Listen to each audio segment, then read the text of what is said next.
El Señor esté con ustedes. Proclamación del Santo Evangelio según San Mateo. En aquel tiempo Jesús se retiró a la comarca de Tiro y Sidón. Entonces una mujer cananea le salió al encuentro y se puso a gritar: Señor, Hijo de David, ten compasión de mí.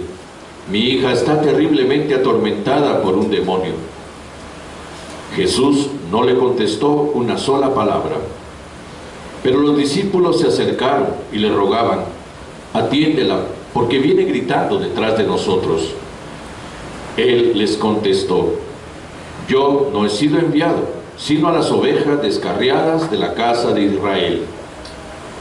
Ella entonces se acercó a Jesús y postrada ante él le dijo: Señor, ayúdame. Él le respondió: no está bien quitarles el pan a los hijos para echárselo a los perritos. Pero ella replicó: es cierto, Señor, pero también los perritos se comen las migajas que caen de la mesa de sus amos. Entonces Jesús le respondió: mujer, qué grande es tu fe, que se cumpla lo que deseas. Y en aquel mismo instante quedó curada su hija. Palabra del Señor. Siéntense, por favor.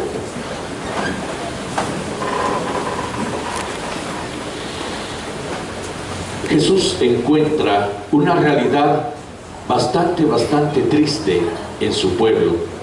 Estoy hablando de su realidad religiosa. Pablo ha evidenciado el rechazo de los judíos. Claro, los judíos no lo aceptan.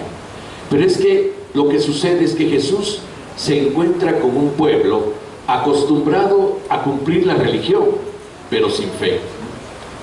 Porque si hubieran tenido fe, hubieran puesto atención a las enseñanzas de los profetas y habrían identificado en las acciones, pero sobre todo en la palabra de Jesús, el reino de Dios prometido, el reino de Dios entre ellos, esa novedad extraordinaria que respondía a siglos y siglos de esperanza.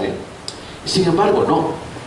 Se topa con un pueblo muy religioso, sí, que cumple muy bien con sus devociones, con sus actos, con sus normativas, con sus liturgias, que sabe que se le puede arrancar un favor a Dios por medio de un holocausto, que sabe que se le puede arrancar a Dios un favor con el cumplimiento de las normas religiosas, pero al mismo tiempo hay que mantenerlo tranquilo, porque Dios también castiga si no las cumplimos. En esa visión religiosa, Jesús ejerce su ministerio y se da cuenta que su pueblo sí tiene religión, pero no tiene fe. Y por eso mismo Mateo nos narra este evento desde una realidad experimentada por el mismo Mateo, que se vuelve muy sensible a esta situación. Acordémonos de la figura de Mateo, ¿no?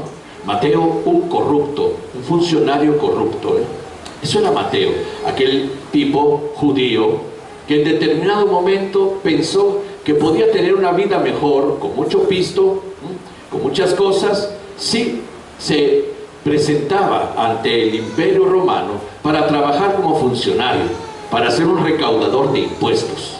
Bueno, y obviamente con eso renunciaba a su gente, renunciaba a su raza, renunciaba a la alianza, renunciaba a su religión, se convertía en el impuro de los impuros, y por lo tanto un odiado por Israel, porque al mismo tiempo él ejercía una función que dañaba, que humillaba, que contribuía a la opresión romana. Y ese es Mateo. Mateo, el que se ha enriquecido con la corrupción de su puesto. Y Jesús se dirige a Mateo, que ya es un síntoma. No se dirigió a los grandes teólogos de Israel, no se dirigió a los sabios de la Biblia de Israel, no. Se dirige a Mateo. Y Mateo descubre en la palabra de Jesús precisamente un estilo de vida distinto, una realización humana distinta. Y es que Mateo le cree a Jesús. Eso es lo importante. Mateo da un salto de fe, teniéndolo todo, materialmente hablando, como cumplimiento de una aspiración humana, pero odiado por su pueblo.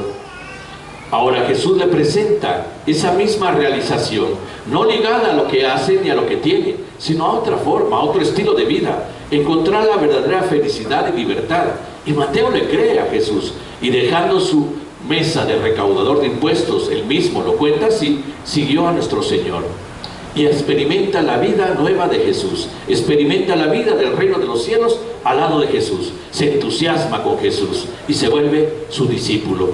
Y por eso tal vez a Mateo le molesta, le enoja la situación de su pueblo, ese pueblo que lo condenó, que lo señaló, que lo marginó, que lo convirtió en el impuro, ese pueblo que lo odió desde una fe que debería de tener en un Dios bueno y misericordioso, porque Dios así se presentaba ya desde los profetas hasta los sapienciales, pasando por los salmos, ¿no? Ese pueblo que lo marginó no creyó en Jesús, que presentaba precisamente a ese Dios bueno y misericordioso, a quien hay que creerle para orientar la vida de acuerdo a la verdad enseñada por Jesús.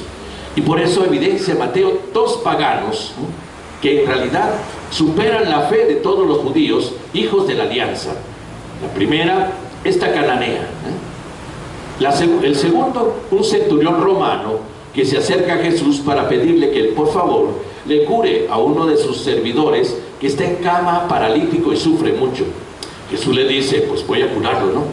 Y el centurión le dice, no, detente, no soy digno de que entres en mi casa, pero dilo desde una palabra, ordénalo desde aquí y mi criado quedará sano. Y Jesús dice, lleno de admiración, en ningún israelita hallé una fe tan grande. Dos paganos evidenciados muy emblemáticamente en el Evangelio de San Mateo. La de hoy, la cananea, venía de la comarca de Tiro y Sidón. Actualmente las comarcas de Tiro y de Sidón, así se llamaban, que era la parte de la Palestina antes de la conquista de los hebreos, ahora pertenece al Líbano, ¿no? Modernamente están en lo que hoy llamamos Líbano. No eran judíos, ¿no? Era gente pagana, era gente que no creía en Dios y creía en dioses, bueno, tenía su religión.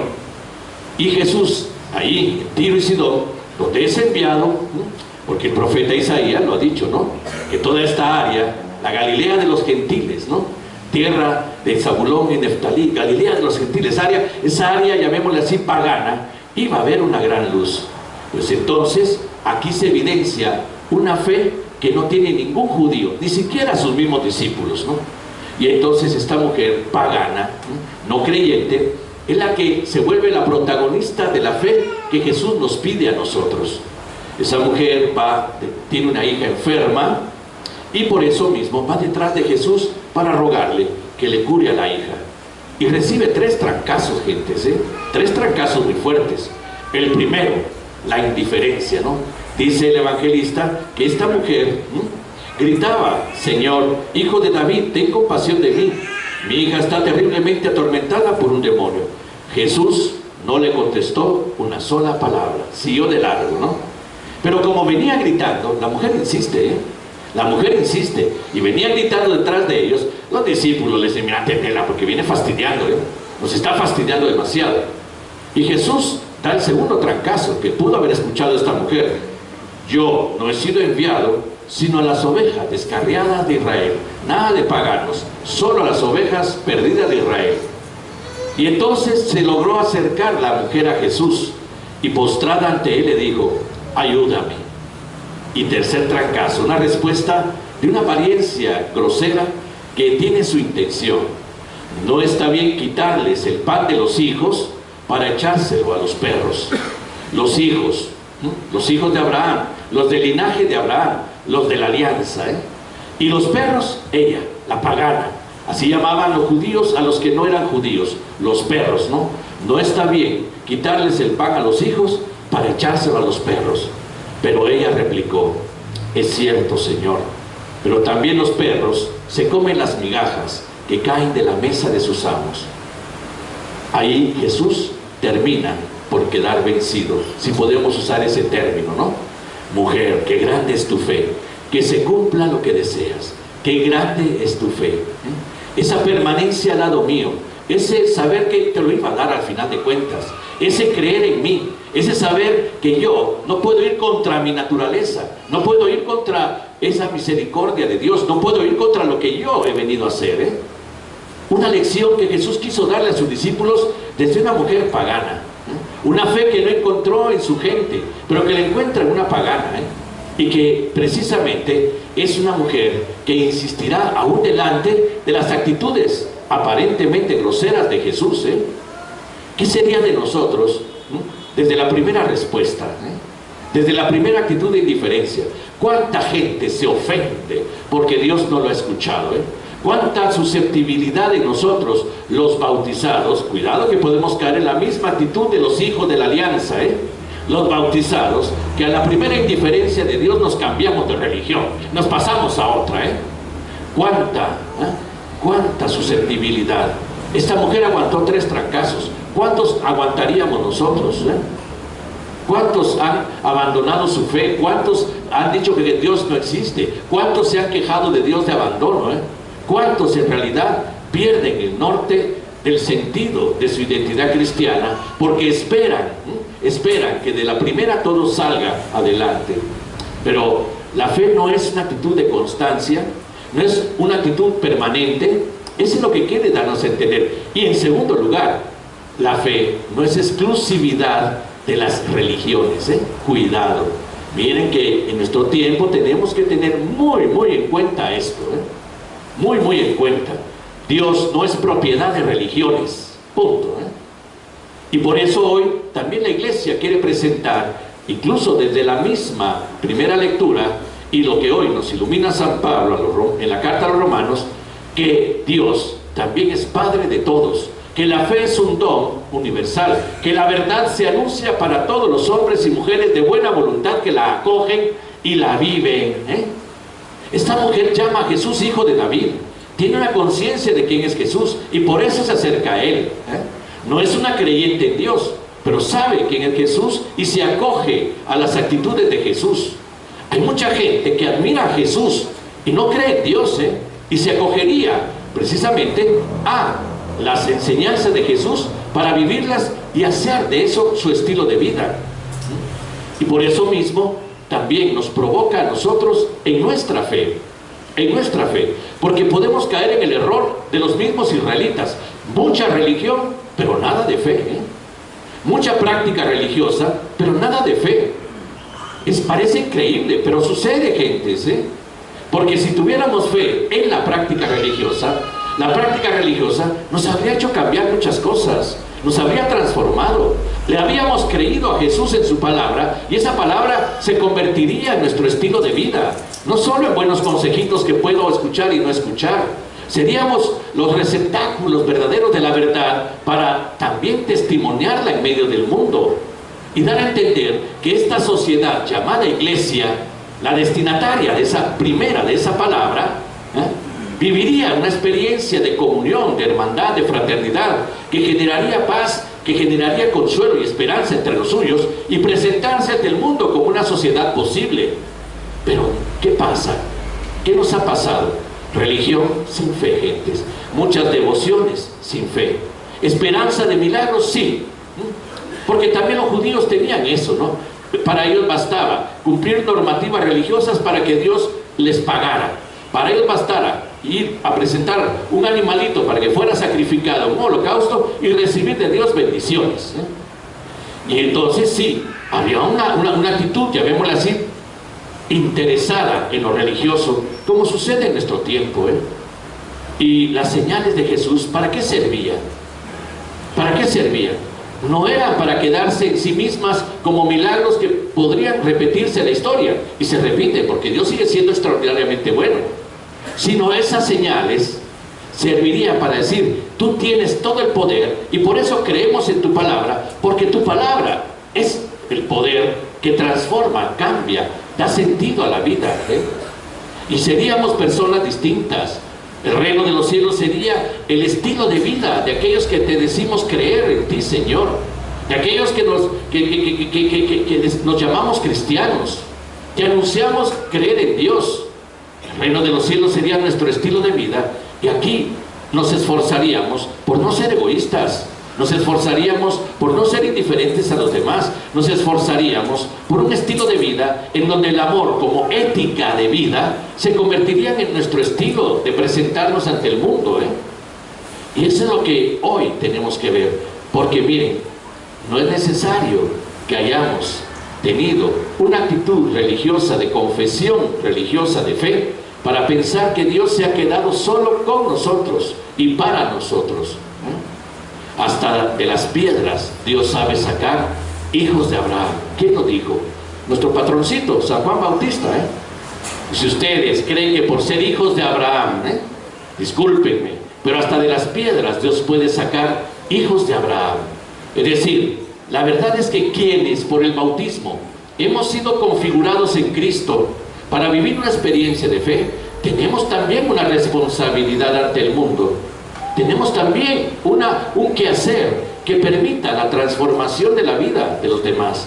Mateo es aquel que le cree a Jesús, aún delante de sus actitudes, que incluso habían llegado al extremo de renunciar a su fe, a su religión, para ser un servidor del Imperio Romano. Por eso es que era un impuro.